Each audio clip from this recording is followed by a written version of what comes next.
Assalamualaikum warahmatullahi wabarakatuh. Halo teman-teman Sobu, Sobat Unila. Kali ini aku akan menemani kalian di podcast sosialisasi dan promosi penerimaan mahasiswa baru Universitas Lampung.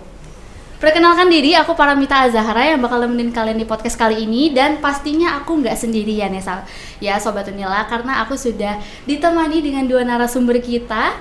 Ya, kita sapa dulu.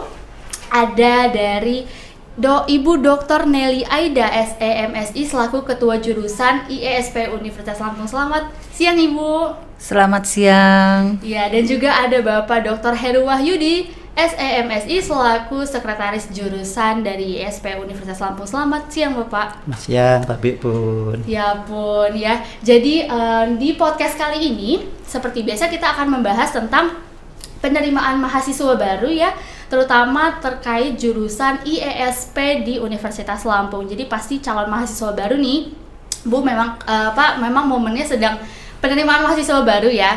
Jadi anak-anak tingkat SMA tingkat akhir tuh sedang mempertimbangkan jurusan apa yang mau dipilih saat kuliah nanti.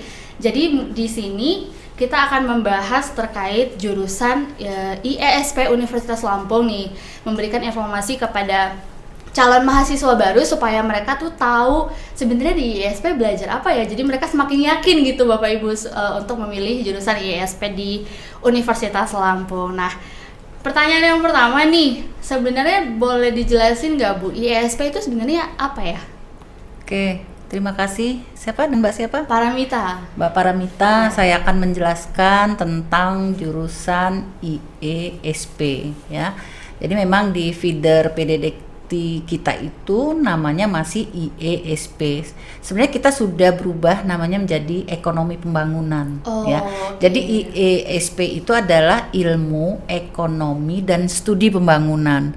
Kemudian biasa bergeser ya, kita mengadakan perbaikan, asosiasi ekonomi pembangunan itu melebur jadi namanya jurusan EP, ekonomi pembangunan. Oh, jadi sekarang namanya sudah berubah ya Bu ya, jadi ekonomi pembangunan. Oke. Nah, ada perbedaan nggak Bu antara ekonomi pembangunan ini dengan prodi-prodi lain yang ada di FEB mungkin? Ya, terima kasih. Ya jelas, kalau nggak berbeda berarti sama dong ya gitu ya. Nah sekarang kan pertanyaan bedanya di mana gitu ya. Jadi ilmu ekonomi pembangunan ini kita targetnya, outputnya itu ada 4 ya. Pertama, ingin menjadikan mahasiswa yang kita proses itu menjadi asisten ahli perencana, baik di bidang pembangunan ekonomi, bisa juga di bidang moneter, bisa juga di bidang publik dan fiskal, bisa juga di regional ya. Jadi ada ekonomi regional, jadi ada 4 gitu ya konsentrasinya. Nah di samping sebagai perencana, kita juga akan menjadikan mahasiswa itu sebagai periset ya, jadi ahli dalam penelitian. Kemudian yang berikutnya kita juga menciptakan wirausaha muda ya. Kemudian yang terakhir adalah sebagai, jadi ada 4 ya tadi ya. Perencana, kemudian menjadikan periset, kemudian menjadi wirausaha muda, dan satunya sebagai apa ya Pak Heru ya, sebagai peneliti muda ya. Oh jadi ada 4 capaian itu ya Bu ya. Tapi bidangnya tadi ada 4 juga. Oh oke. Jadi ada perencanaan pembangunan, moneter, publik dan fiskal, kemudian regional. Oh ini termasuk ke konsentrasi ya Bu ya? Konsentrasi jurusan dari ekonomi pembangunan ya Bu ya? Ya. Oh iya, makasih. Kalau istilah sekarang lebih menggunakan peminatan, karena konsentrasi itu untuk sebelum-sebelumnya. Jadi kalau sekarang 4 hal tadi masuk ranah peminatan, jadi tidak dikenal lagi konsentrasi, yaitu publik, fiskal, moneter, regional maupun perencanaan.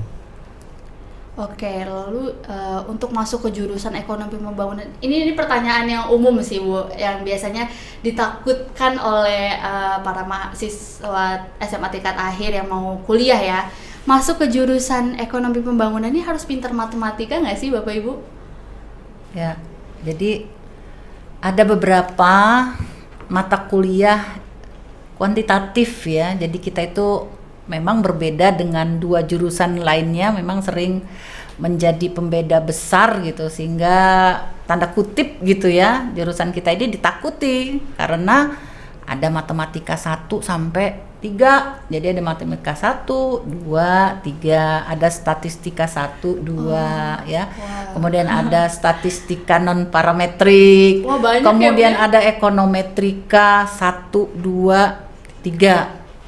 Nah, jadi kalau ditanya apakah perlu matematik, sangat perlu gitu ya. Perlu, ya. Jadi memang kita mencari output dari SMA itu yang memang sebenarnya suka dengan kuantitatif. Gitu.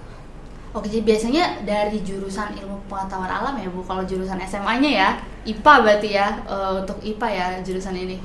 Tapi kan kita tidak gitu. tidak membatasi Tidak ya. membatasi. Untuk Semuanya ilmu punya sosial pengetahuan. itu kan boleh dari Oh. IPS ya, kita ngadopsi juga dari Nah begini, kalau manajemen ataupun akuntansi itu ranahnya bisnis, sedangkan ekonomi pembangunan itu ranah keilmuannya ekonomi. Jadi pokok ilmu ekonomi itu ada di ekonomi pembangunan, sedangkan praktisnya ada di akuntansi maupun di manajemen.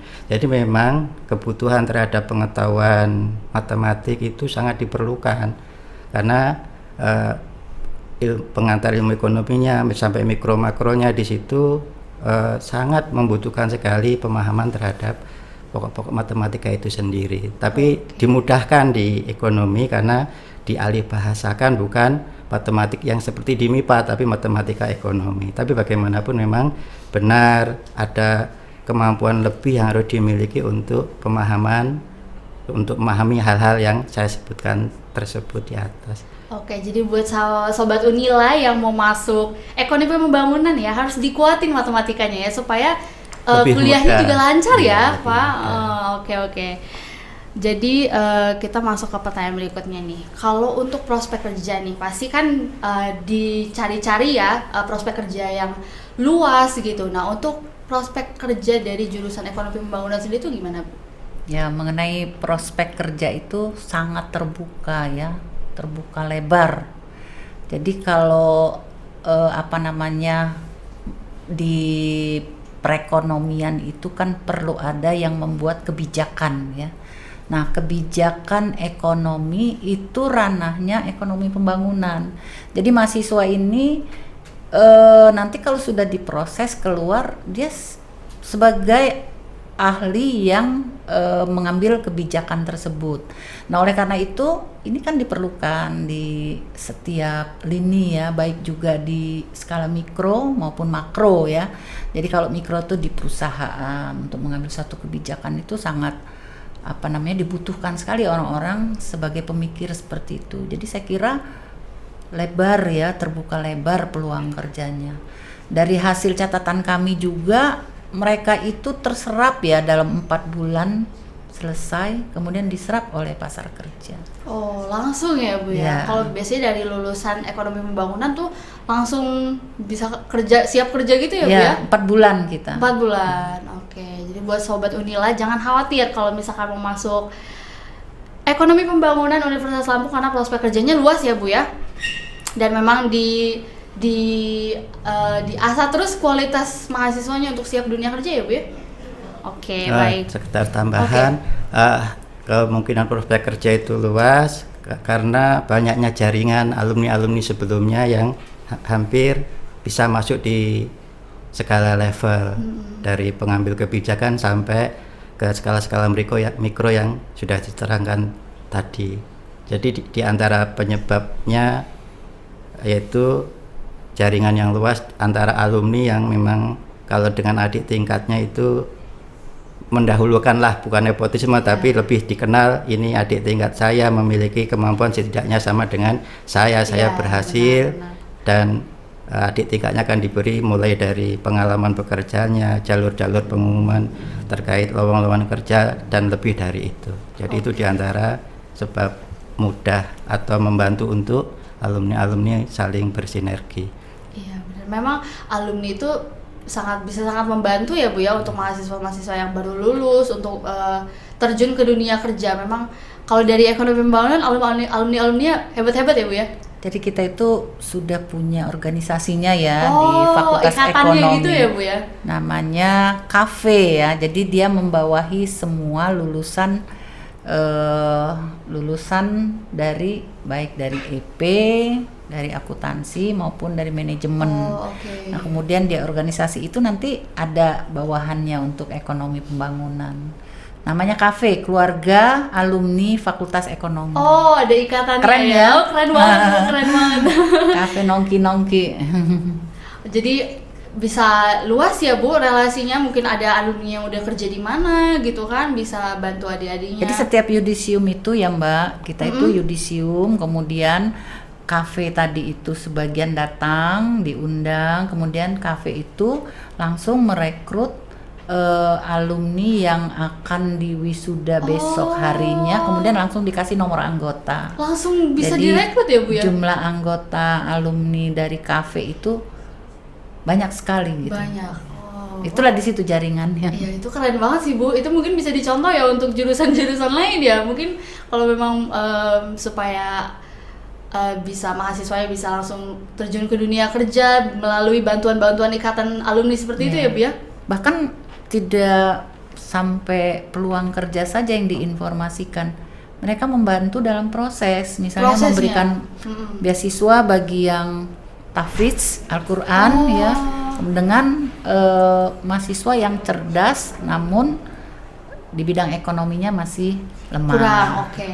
Memang sangat dibantu ya berarti Bu untuk mahasiswanya. Wah, ini keren banget sih. Lalu nih Bu, untuk akreditasi, ini pasti anak-anak SMA nyari akreditasinya maunya yang bagus kan untuk kuliah. Nah, untuk ekonomi pembangunan akreditasinya gimana Bu? Baik, akreditasi ekonomi pembangunan yang termasuk juga bagian dari Fakultas Ekonomi dan Bisnis Universitas Lampung itu semuanya terakreditasi A, dan kita juga A, akreditasinya A, terus diakui secara internasional itu di ABES 21. Tapi walaupun bagaimanapun itu menjadi akreditasi internasional yang memperolehnya pun memerlukan etos kerja yang luar biasa, sinergi semua pihak termasuk BAN PT yang mengakreditasi jurusan ekonomi pembangunan dengan akreditasi A. Itu yang menjadi satu hal lain yang di sana menunjukkan mutu yang tetap kita harus pertahankan dan terus ditingkatkan sehingga pihak luar memberikan akreditasi tersebut. Oke. Saya tambahkan ya Mbak. Iya boleh. Jadi akreditasi internasional ini juga kita punya namanya kelas internasional ya, kelas internasional. Jadi udah kita buka dari tahun kemarin, kemudian tahun ini juga kita membuka kelas internasional. Jadi 3 jurusan ini memang mengarah ke situ ya, membuka kelas internasional. Jadi kalau kelas internasional itu bisa dari asing mahasiswanya, bisa juga mahasiswa-mahasiswa yang berasal dari Indonesia. Oke. Kalau untuk jalur masuknya itu berbeda kan Bu dengan kelas biasa ya kalau kelas internasional? Jadi ada perbedaan seperti nanti kelas mandiri ya ada, kemudian internasional ada. Jadi nanti biasanya itu nggak terlalu banyak ya memang peminatnya, karena memang salah satu syaratnya komunikasi harus lancar ya. Bahasa Inggris ya Bu ya kalau kelas Inggris. internasional. Oke, kalau cara masuk kelas internasionalnya gimana tuh Bu? Bisa diinformasikan? Ya, seperti biasa, jadi melalui tes tertulis, esai dan wawancara ya. Oh, datang langsung ke FIB ya Bu ya? Ya. Oke, dan itu berbeda sama jalur SBMPTN dan sebagainya ya? Iya. Itu ada jalur sendiri ya? Ada Dan jalur untuk biaya gimana Bu kalau internasional? Ya, nanti bisa dibuka di web Oh di web, oke. Di web oke. Fakultas Ekonomi dan Oke. Bisnis ya. Di situ ada nanti secara lengkap, kemudian kapan ya, kemudian apa saja yang diujikan itu ada semua di web. Oke, jadi untuk FEB. Sobat Unila yang mau daftar ekonomi pembangunan jangan lupa rajin-rajin buka webnya ya untuk memantau informasi-informasi ya Bu ya. Webnya apa Bu kalau boleh tahu? FEB Unila Unila. SID. SID. Oh iya, tolong dicatat tuh Sobat Unila ya. Oke, terus kalau terkait MBKM ada Bu di ekonomi pembangunan? Ya, jadi MBKM ini kan memang perintah dari kementerian ya. Kementerian memerintah rektor, rektor memerintah dekan, dekan memerintah jurusan. Jadi mau nggak mau kita harus menyelaraskan itu perintah rektor itu. Jadi mulai sudah 2 semester ya Pak Heru kita melakukan MBKM. Jadi MBKM ini Merdeka Belajar Kampus Merdeka ya. Jadi mahasiswa itu sebenarnya yang diperkenankan untuk melakukan MBKM angkatan 2020. Namun kementerian sudah mencoba di angkatan 17, 18 gitu ya, 19. Jadi ya kemarin kita sudah mengikuti semua dari kementerian itu masuknya web. Jadi mahasiswa searching, browsing, kemudian melaporkan ke kita saya ikut ini MBKM, kemudian kita konversi ya, kita mengaminkan gitu. Karena memang harus mengikuti MBKM. Jadi MBKM ini kan macam-macam. Ada yang pertukaran mahasiswa. Kita melakukannya dengan Universitas Palangkaraya. Jadi EP mengadakan kelas ekonometrika. Nanti yang ngambil Palangkaraya boleh gabung. Oh, boleh ya Bu ya, gabung ya.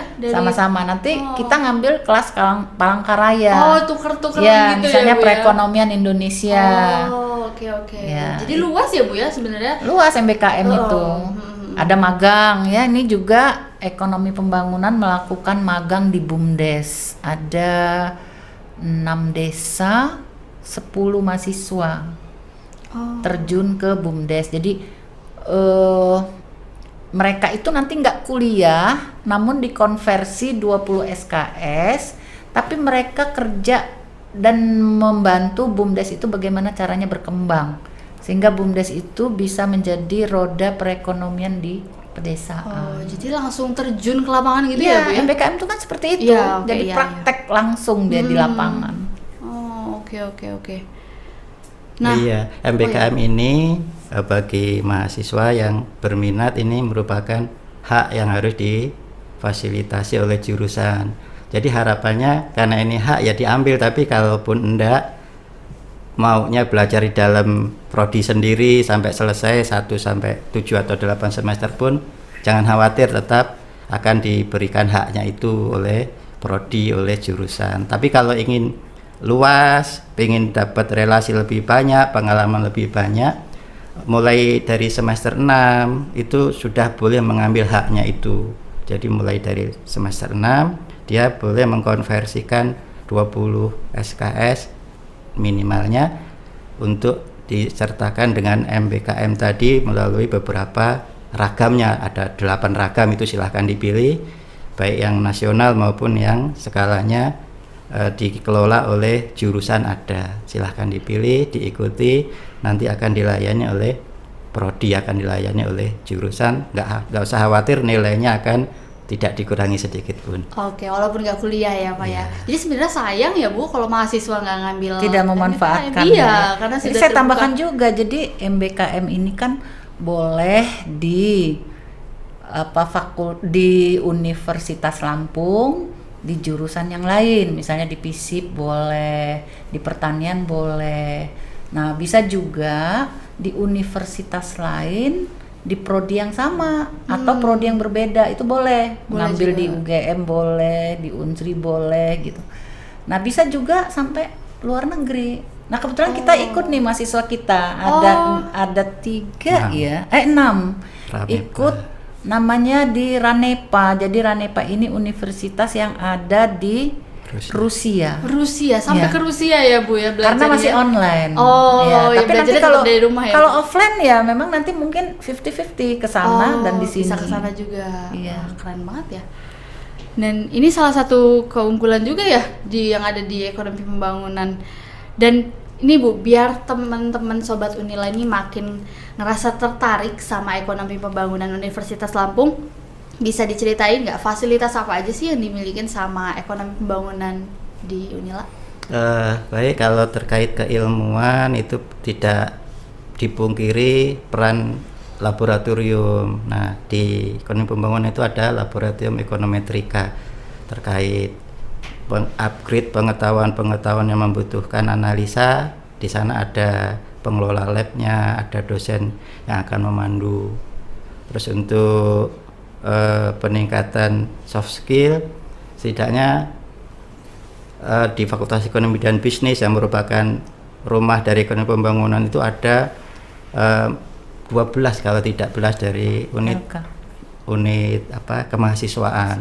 Silahkan, mulai ada yang kewirausahaan, penelitian, mulai dari keagamaan, bahkan yang sukanya panjat-panjat gunung pun untuk kemampuan ya, Pak, itu ya? Ada.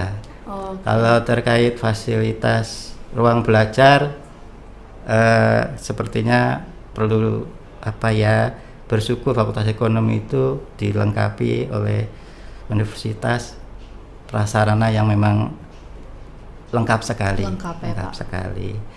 Ruang belajarnya maupun pengelolanya maupun tim support untuk kegiatan itu luar biasa pokoknya. Kalau terkait kebiasaan sapa senyum, pokoknya itu menjadi hari-hari yang akan ditemui di Fakultas Ekonomi. Akan sangat betah, kecuali kalau pas COVID seperti ini memang dibatasi, tapi kalau sudah normal kembali akan sangat nyaman di Fakultas Ekonomi dan Bisnis Universitas Lampung, apalagi di ekonomi pembangunan itu sendiri. Oke, mungkin yang mau daftar nanti masih belajar online ya Bu ya, belum bisa ke kampus ya? Ya, kita selama ini sudah mulai offline terbatas. Oh, dibatasi ya Bu ya? Untuk 2020 dan 2021 sudah mulai. Jadi nanti ke depan ya kita lihat nanti kalau rektor memerintahkan untuk offline semua ya kita masuk semua. Sekarang sudah mulai yang skripsi, yang proposal itu offline. Karena Sobat Unila ini pasti pada penasaran nih Bu sama kampusnya yang kalau dari luar sih ya FEB itu megah banget kan ya, karena pasti apalagi dalamnya gitu. Jadi sangat disayangkan kalau memang masih online ya, tapi semoga kita bisa cepat-cepat kuliah offline ya Bu ya. Apapun offline maupun online kami siap. Kalau offline bertemu itu akan lebih memudahkan, tapi kalaupun online jangan khawatir, ilmunya akan tetap disampaikan secara sempurna. Cuma kadang kalau online dari pesertanya sendiri yang belum terbiasa untuk bersikap ilmiah kalau suasananya online via Zoom gitu ya. Iya, pakai Zoom. Nah, itu barangkali kekurangannya, tapi dari pengelola sendiri kita tunggu arahan dari rektor yang diperintahkan dari kementerian apapun yang diperintahkan offline maupun online, insya Allah di ekonomi pembangunan akan melayani semuanya itu. Oke, pokoknya ekonomi pembangunan sangat siap untuk memberi pembelajaran yang baik untuk mahasiswanya ya, Bapak Ibu. Nah, untuk kuota nih Bu, kuota mahasiswa baru untuk jurusan ekonomi pembangunan di tahun 2022 ini berapa Bu, Pak? Gini ya, kalau kuota itu sebenarnya kita membatasi dengan skala yang paling ideal. Cuma arahan dari rektor akan ada tambahan kuota. Nah, itu informasinya pun kami akan siap. Kalau tahun sebelumnya itu 100-an, kitaran 111, 111-an, 112 dan diinfokan akan ditambah. Kalau sebelumnya kisarannya di 90-an. Nah, itu info yang barangkali akan lebih menyenangkan bagi calon mahasiswa, karena memang ekonomi pembangunan ini jurusan yang atau prodi yang tidak semua universitas memiliki. Kalau manajemen akuntansi itu hampir semua universitas negeri maupun swasta ada, tapi kalau ekonomi pembangunan cuma pilihan-pilihan gitu. Oke, jadi akan segera ditambah ya Pak? Infonya seperti 20%, jadi ada kenaikan 20% menurut rektor. Dan kata Pak Heru tadi swasta itu se-Indonesia cuma satu swasta jurusan EP. Tapi kalau universitas negeri rata-rata ada. Ada ya. Jadi kalau di swasta untuk manajemen sama akuntansi itu udah pasti ada. Tapi kalau EP cuma satu kalau nggak salah di Sumatera Utara yang ada. Jadi memang ya itulah jurusan ekonomi pembangunan itu seperti Bu Sri Mulyani itu jurusan ekonomi pembangunan dia, Pak Budiono itu ya. Lulusan ekonomi ya. Orang-orang yang pengambil kebijakan ya. Jadi beda dengan kayak Abu Rizal Bakri itu dia manajemen. Jadi ahlinya mikro, dia bagaimana perusahaan ini bisa berkembang. Nah, kalau ekonomi pembangunan ini biasanya banyak di pemerintahan, di riset gitu ya. Itulah jurusan kami gitu ya yang kami kelola. Oke, dan kabar untuk memperluas menambah kuota ini pastinya kabar baik ya untuk para sobat Unila yang mau daftar ini. Tadinya yang cuma 100 belasan ya akan ditambah sebanyak 20%. Nah, pertanyaan berikutnya nih Bapak Ibu, untuk anak lintas jurusan itu boleh nggak daftar ke ekonomi pembangunan? Karena ada jurusan-jurusan yang memang membatasi IPA doang gitu yang boleh daftar atau IPS aja gitu. Nah, kalau ekonomi pembangunan gimana? Kalau diterima ekonomi pembangunan itu selain pintu masuknya memang banyak, mulai dari jalur undangan SMPTN, SBMPTN, jalur mandiri atau jalur internasional tadi itu terbuka untuk seluruh pilihan SMA-nya. Ya syaratnya masuk grade saja, kalau masuk grade pasti diterima. Yang penting nilainya IPA, masuk ya Pak ya? IPA, IPS silahkan dan berkompetisi. Tentunya yang awalnya IPS dia dapat kuota untuk yang IPS lebih didahulukan. Kalau misalnya sama-sama 90 karena itu kuotanya IPS, tentu yang 90 dari IPS akan duluan. Tapi ya banyak yang dari IPS nggak sampai 90 misalnya, tentu yang IPA yang akan dia terima. Iya gitu. Oke. Nah, sisa beberapa pertanyaan lagi nih Bapak Ibu, boleh dikasih tahu nggak ke Sobat Unila kenapa sih harus pilih ekonomi pembangunan di Universitas Lampung? Ya. Jadi ini tagline aja kali ya. Jadi ekonomi pembangunan itu memang oke. Ya? Oh, itu tagline ya Bu? Ekonomi pembangunan itu banyak menjadi pejabat karena memang pejabat itu harus mengambil suatu kebijakan ya. Jadi ekonomi pembangunan itu sekali lagi saya bilang terbuka lebar buat adik-adik yang cerdas ya. Oke, jadi yang mau kayak siapa Bu tadi alumninya Bu Sri Mulyani ya. Nah, itu Pak belajarnya Budiono. Ya, diajarin lewat ekonomi pembangunan ya Bu ya. Wah, itu orang-orang hebat semua lulusan ekonomi pembangunan ya. Nah, terakhir nih Bapak Ibu, bisa dikasih pesan-pesan atau motivasi atau semangat nggak buat calon mahasiswa baru yang mau daftar ekonomi pembangunan Unila?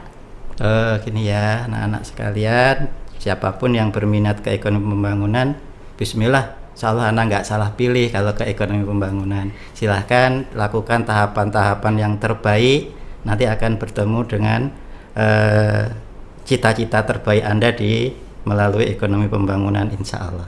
Terima kasih. Ya. Samping itu kami ini mempersiapkan yang terbaik tapi untuk mencari yang terbaik pula. Oke, wah ini bagus banget nih kata-kata terakhirnya ya. Jadi buat Sobat Unila jangan ragu kalau misalkan kata Bapak Heru tadi, insya Allah nggak salah pilih ya yang mau pilih ekonomi pembangunan Universitas Lampung. Oke, itu tadi pertanyaan terakhir Bapak Ibu. Terima kasih sudah bergabung dengan podcast kita pada siang hari ini. Terima kasih sudah menempatkan waktunya untuk memberikan informasi kepada para calon mahasiswa baru. Semoga ekonomi pembangunan bisa jaya terus ya Ibu. Terima kasih. Sama-sama ya Mbak. Iya. Dan itu tadi Sobat Unila, sesi podcast kita dan waktunya kita pamit undur diri nih. Aku selaku podcaster Paramita Zahra pamit undur diri dan sampai jumpa di EP. Terima kasih.